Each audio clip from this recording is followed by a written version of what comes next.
Alright, so you know how when you have a question that keeps swirling around in your head, maybe after you've seen a particular movie, and it won't leave your head until it gets out or until you ask it because you just can't stand it anymore. Well, that's where I am with Smile 2. Ever since I saw it in theaters almost a year ago when it came out in October, I've been trying to rack my brain and just figure out, after Skye thought that she saw her dancers coming after her, after that whole scene where it looks like one of them is like sticking their hand down her throat, after that whole scene, I think many people believe that up until she walked on stage to the first show of her tour, everything in between that moment wasn't real.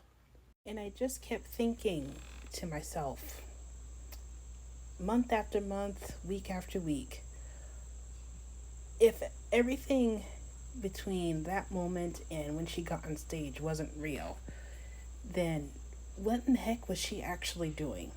And I think I've come up with a pretty definitive answer.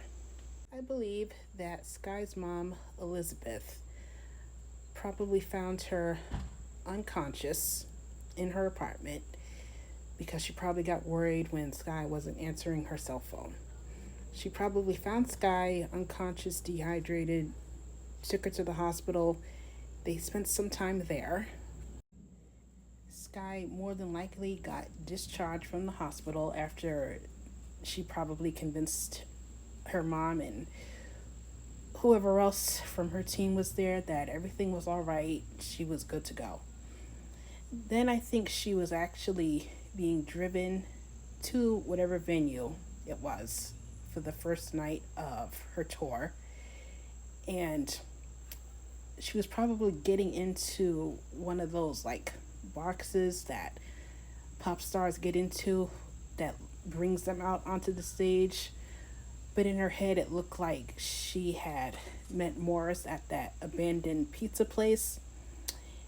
I think she was actually getting into that box and going up onto the stage because immediately after that whole hallucination scene there, we see that Skye is actually at the venue for the first night of her show.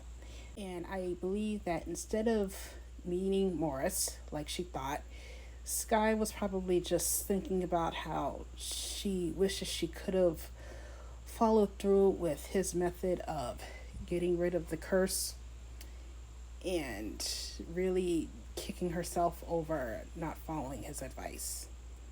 But instead, she probably made it seem like she was fine and good enough to go on tour. When in reality, we know that she wasn't. She was far from it. And sadly, her own demons just took over and wreaked havoc, and it cost her her life. But I would love to hear you guys' predictions, if you have any, of where Skye could have been that whole time.